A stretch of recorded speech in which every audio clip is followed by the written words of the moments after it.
Deep in the Bavarian Forest, where storms toppled trees decades ago and nature let them rot undisturbed, lies the Gebiet, a place so untouched by humanity that sunlight struggles to pierce the canopy. There are no trails here, no clearings, no way to orient yourself if you're lost. Just an endless expanse of shadow and silence where time itself feels irrelevant. It's a place few dare to speak of, let alone enter. But they should have, because that's where people started disappearing. I didn't know any of this when I took the job. I'd just been fired from a warehouse logistics role. My interim boss at the time was a 24-year-old Nippo plant, running the place whilst his father was on vacation. The heir apparent was short-tempered and arrogant. One of those types who think they know everything about running a business because they've read Rich Dad, Poor Dad and follow Gary Vee on Instagram. So when I warned him that scheduling the bulk wine deliveries during vintage season would overwhelm our already maxed out cold storage, 300 containers of temperature-sensitive stock with nowhere to go but the 40-degree loading bay, I did so with the kind of numb acceptance that comes from watching a train wreck in slow motion. The numbers were clear as day. Our facility could handle maybe 60 containers max, and that's if we Tetrised them in there like our lives depended on it. The rest would sit out in the Queensland sun, slowly cooking into very expensive vinegar.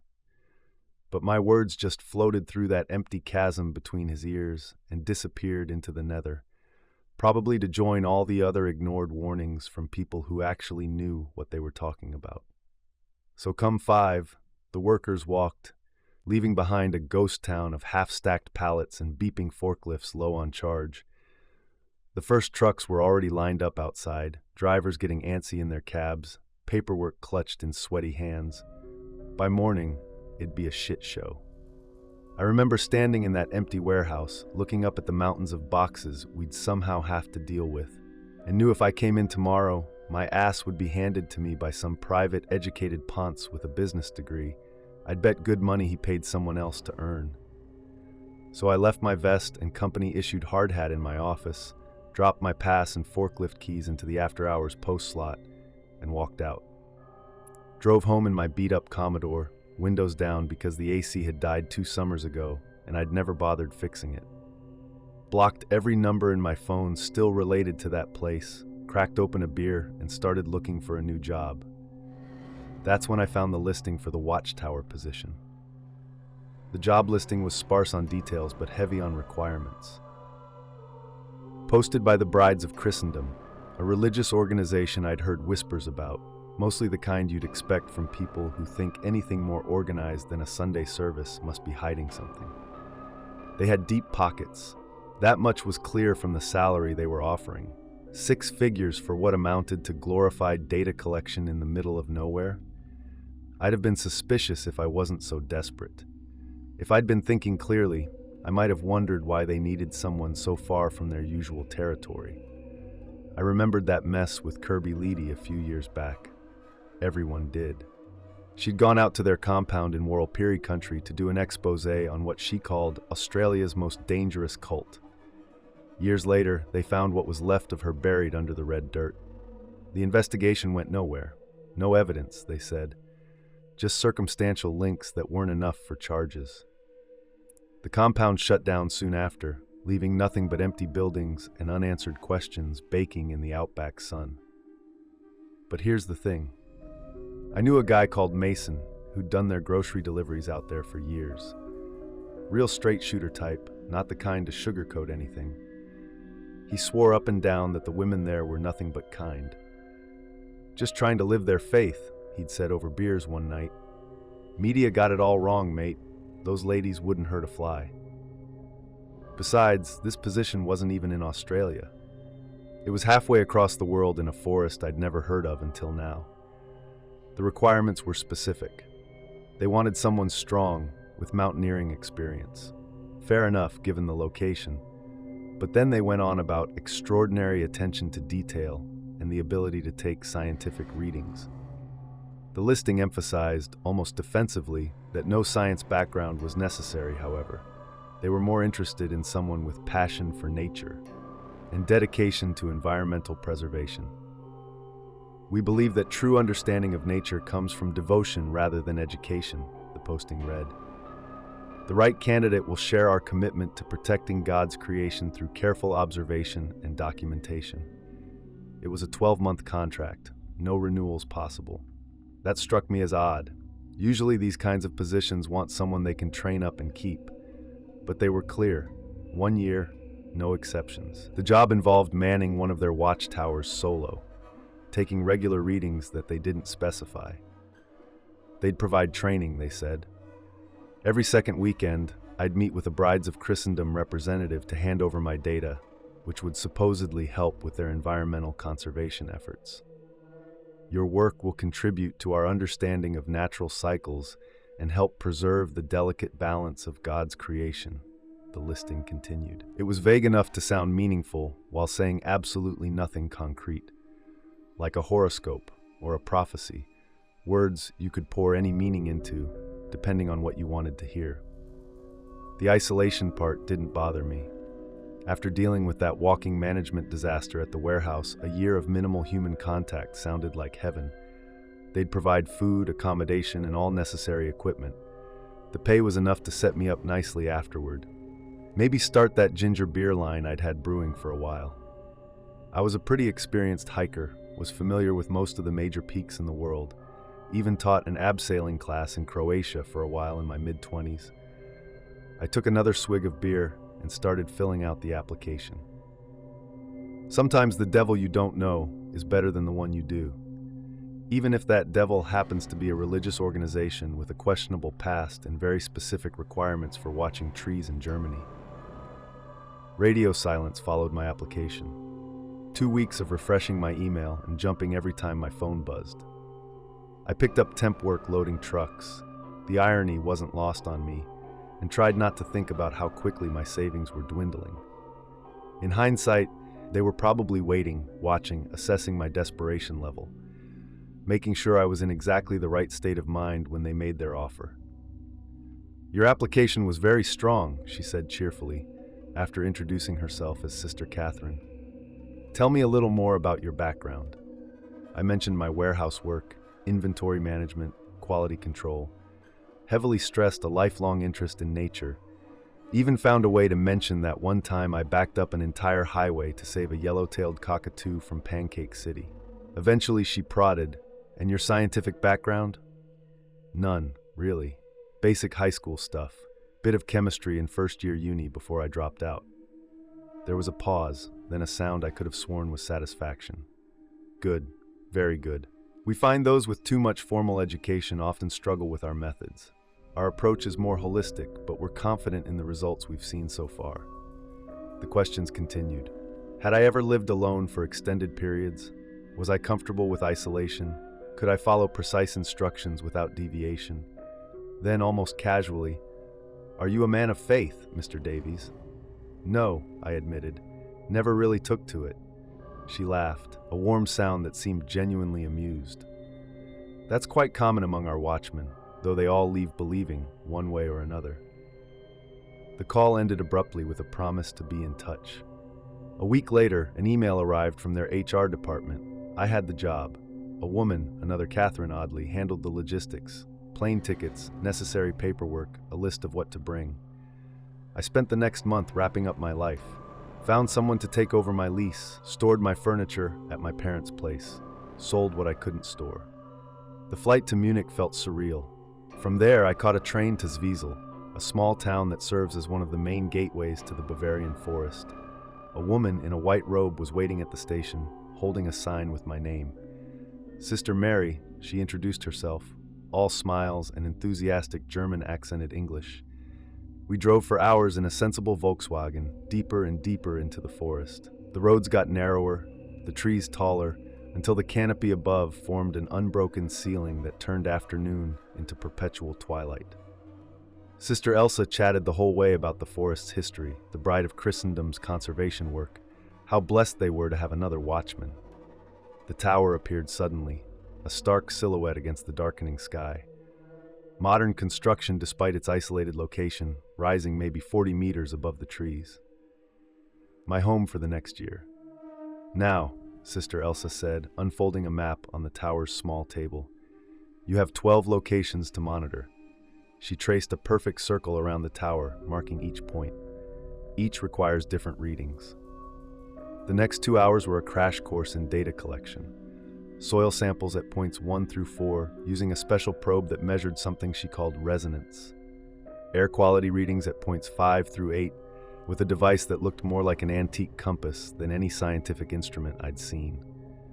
The last 4 points needed water samples from streams, tested with strips that changed colors and patterns I was told to document but not interpret.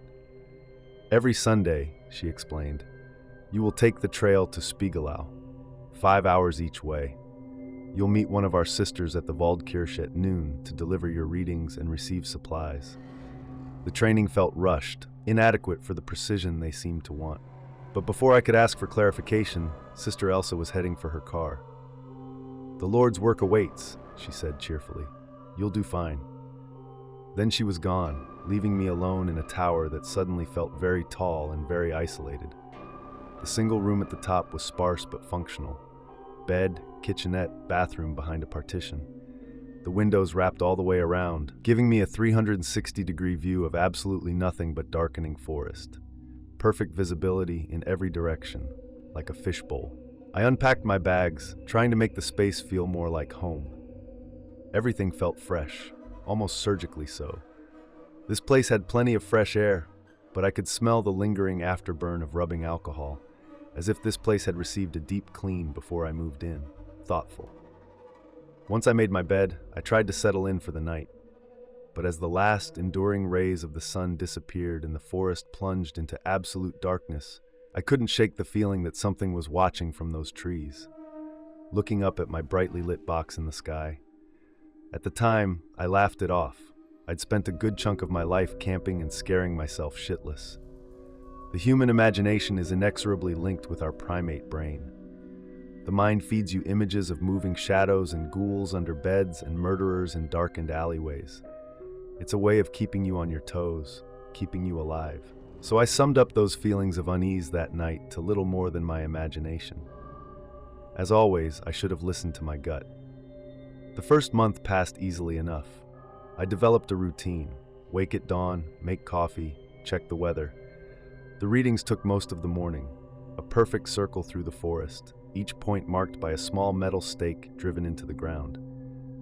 I'd document everything in a leather-bound logbook they'd provided, filling page after page with numbers I didn't understand.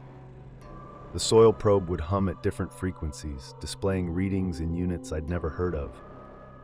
Sometimes I'd catch myself staring at it for minutes at a time, watching the needle bounce meaninglessly back and forth, until the damp from the ground would seep through my pants and snap me back to awareness. The air quality device looked like something from a steampunk novel, with brass dials that moved in patterns that seemed to follow no logical system I could discern. The water test strips would bloom in complex color patterns, not just changing to a single shade, but developing intricate designs like tiny abstract paintings. Beautiful, really. I'd find myself mesmerized by them, watching the colors swirl and merge until the morning light had somehow slipped into afternoon. Sundays became my favorite day. I'd leave before sunrise for the long trek to Spiegelau, watching the forest wake up around me. Sometimes I'd pass clearings that seemed too perfectly circular, or stumble upon old equipment I assumed belonged to previous watchmen. A rusted thermos here, a torn backpack there, once even what looked like a full set of clothes laid out as if their owner had simply evaporated. The town itself was small but alive, a shock of civilization after 6 days of solitude. I'd submit my readings to whichever sister was assigned that week, trying not to notice how intently they studied my face, my movements, before they even glanced at the logbook. Then I'd treat myself to a proper meal at the local Gasthaus, something that wasn't from a can or the tower's cramped freezer. I was 4 weeks in and never wanted to touch spam again in my life. The owner of the restaurant we would meet in never seemed to remember me from week to week, though I was surely one of his few regular customers.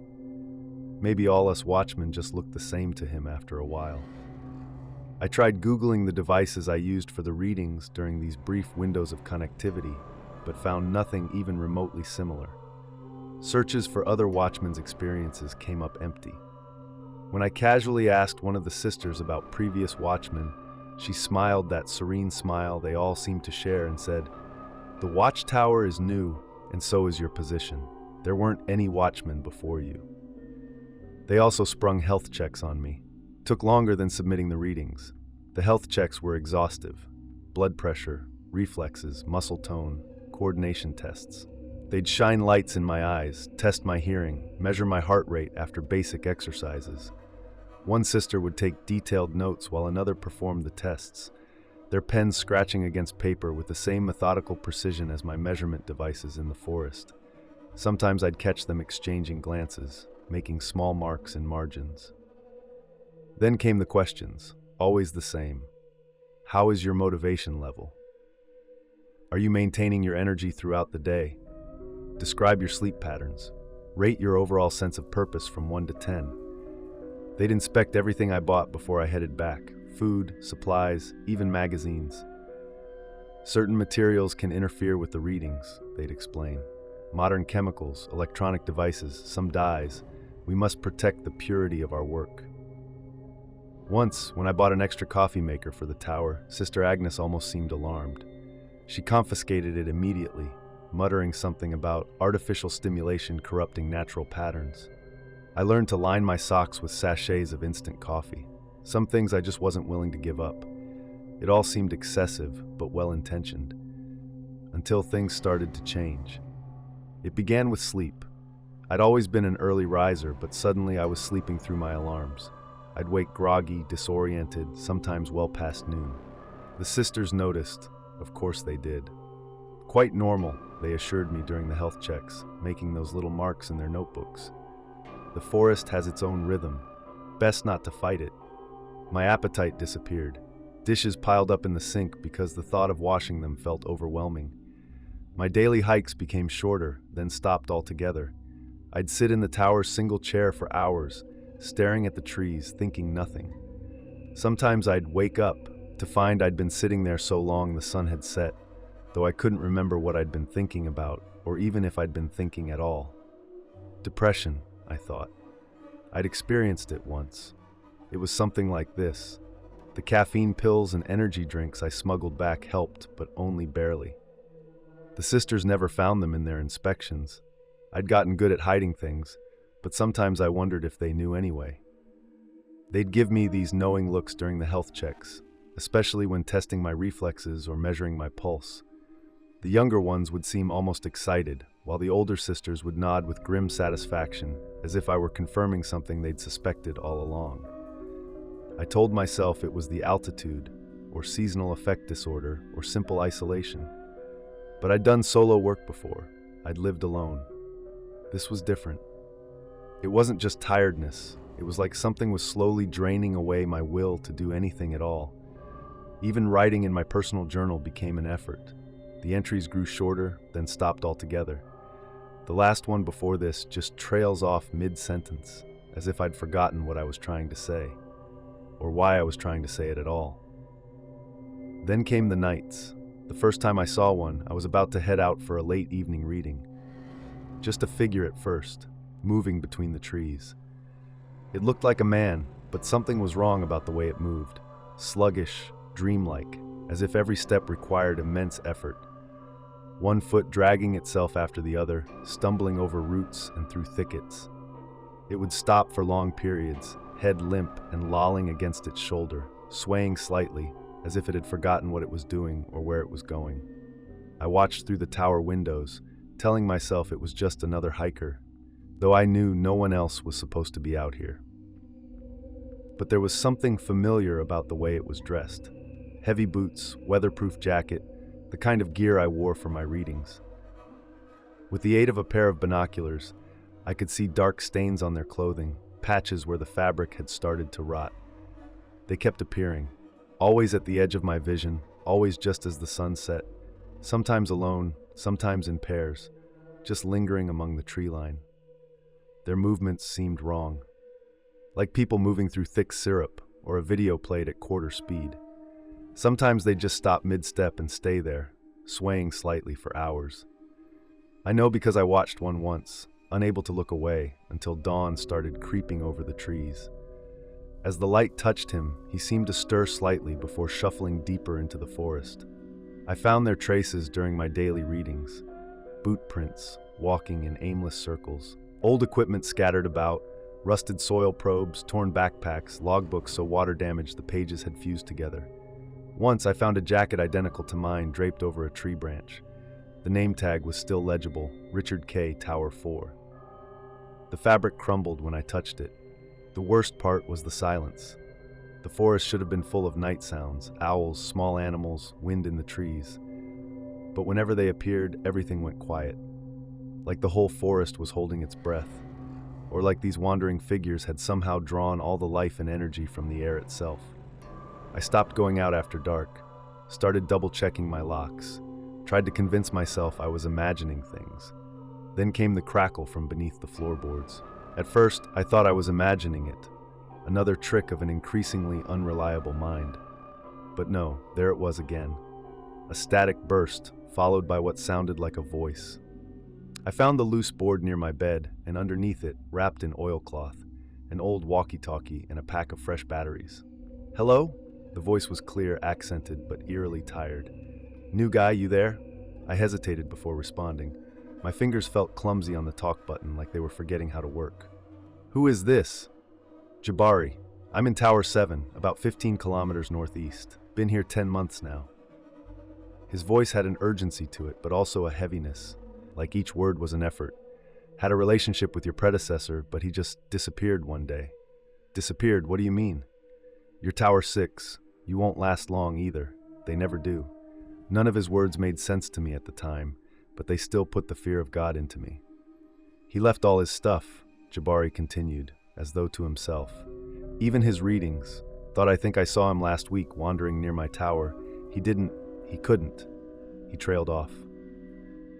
My heart was pounding, though the effort of holding the walkie-talkie was already making my arm tired.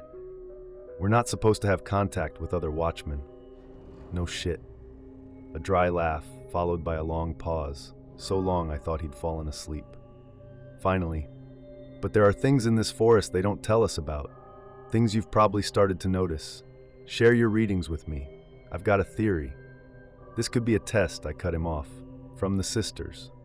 Another laugh, but harder this time.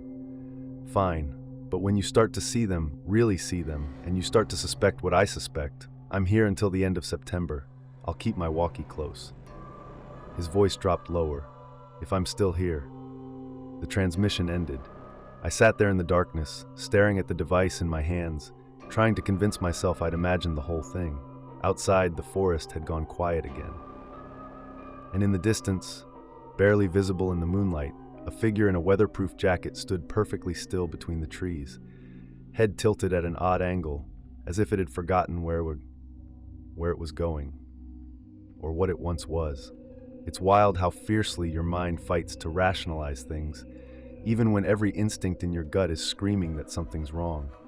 I clung to denial, desperate to believe that ignoring the signs might somehow strip away the horror and leave behind a mundane, harmless explanation. So I turned off the walkie-talkie, yanked out the battery for good measure, and forced myself, through sheer Herculean effort, to complete my tasks each day.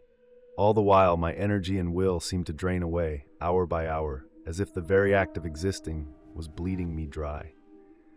Looking back, I should have noticed sooner how wrong the forest was. Not dead, everything was technically alive, but existing in a kind of half-life. Birds would perch on branches for hours, barely moving. Foxes wouldn't chase rabbits, but simply wait, conserving energy, until their prey grew too lethargic to hop away. Even the insects seemed sluggish, their wing beats visible in the thick air. I once watched a wolf pack take down a deer. They didn't chase it, just followed, walking for days until it forgot how to run. My own decline was becoming impossible to ignore. Yesterday, I noticed with growing horror how dark my urine had become and realized I couldn't remember the last time I'd had water. 2 days? 3? The fear that came with that realization was enough to push me into forcing down 2 liters in one sitting. I felt the water soothe my raw, parched throat, but the expected satisfaction never came. No relief, No gratitude from my body, just a hollow, almost mournful acceptance, as though it knew this vital resource was far too little, far too late. Last Sunday, after what should have been a leisurely 5-hour trek took me almost 8, I broke down and told Sister Agnes I was scared. She didn't seem surprised, just asked me to hold on one more week while they arranged a replacement. Her calm felt rehearsed, like she'd had this conversation before. That was 5 days ago. I haven't taken a reading since. The devices sit in their case, humming their meaningless songs to no one. This morning, I tried to make it to Spiegelau. I couldn't wait for Sunday. Not after another night of those things circling the tower, their rotting faces turned up toward my windows. Not after I noticed my fingernails had started turning black at the beds, or how my gums bled when I bothered to brush my teeth. The human body can only go so long without proper nutrition before it starts eating itself. I packed a day bag with what felt like lead weights. Every item, water bottle, compass, emergency kit, seemed to weigh 10 times what it should. My hands shook so badly it took 3 tries to zip the bag closed. The mirror caught my reflection as I headed for the door.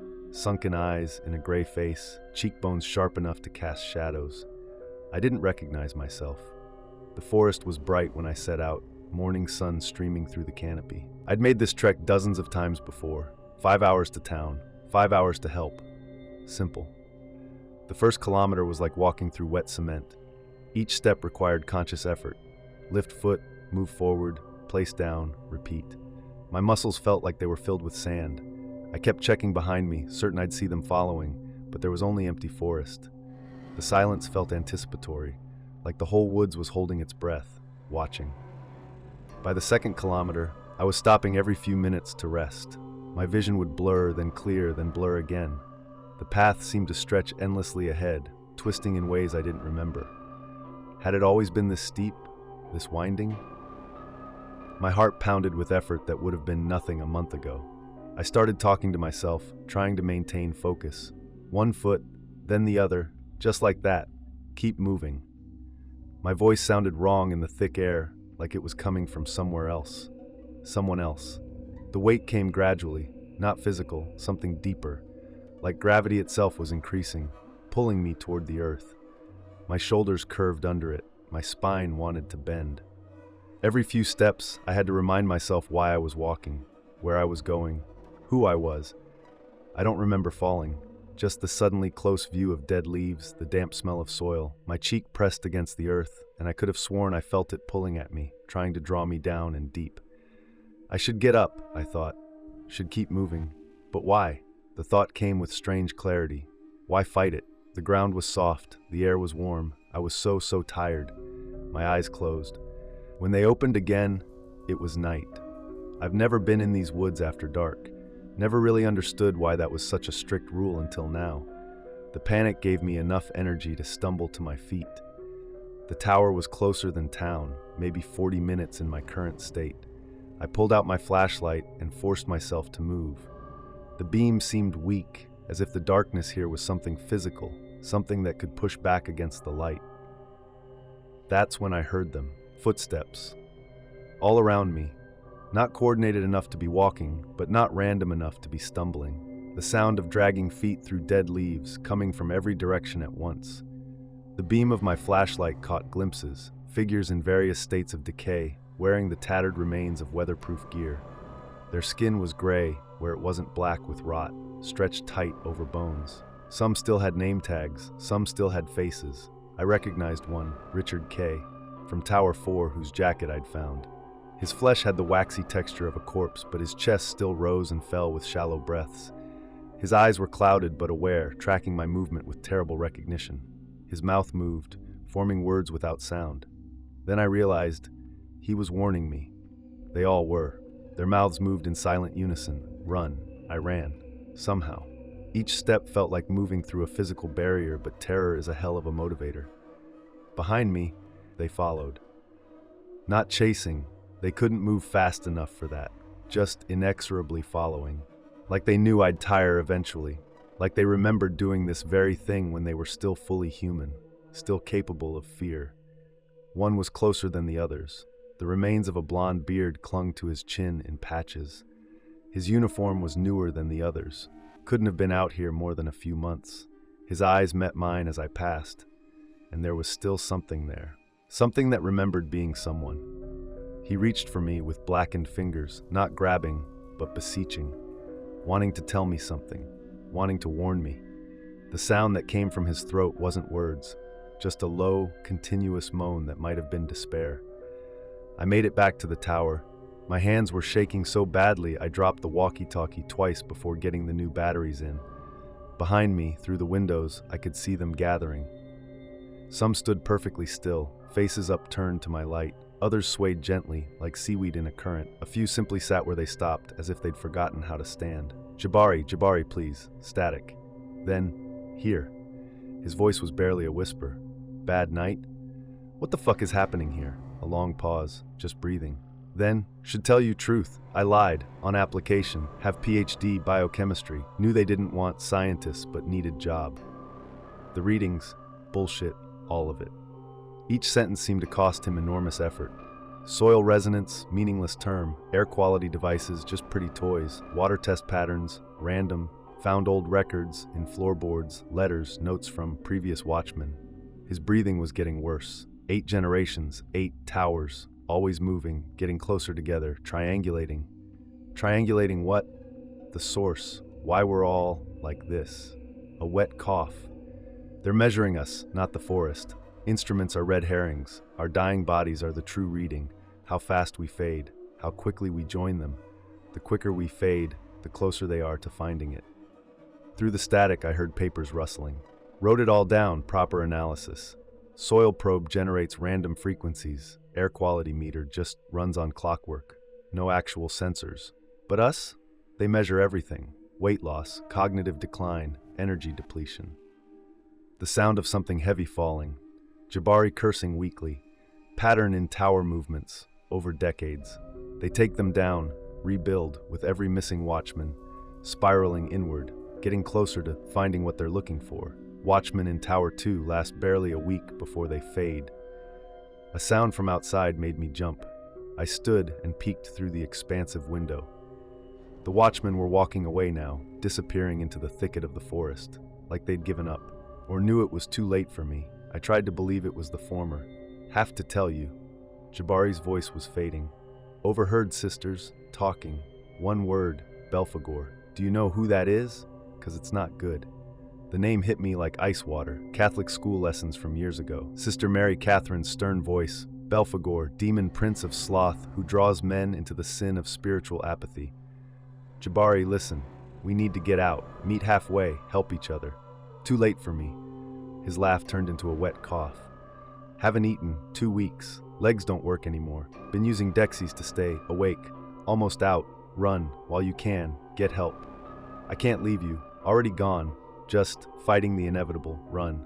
The static took over. I called his name 3 more times. Nothing. I threw whatever I could reach into my bag. Caffeine pills, water, the journal I'd been keeping. My hands moved like they belonged to someone else, clumsy and slow. Each item felt impossibly heavy. Made it maybe 20 minutes into the forest before I found them. Or they found me. A perfect circle of former watchmen standing in the pre-dawn light, waiting. Some wore uniforms from different decades, a catalog of the bride's victims through the years. Most were so still they might have been statues, but a few swayed gently, like they were listening to some distant music only they could hear.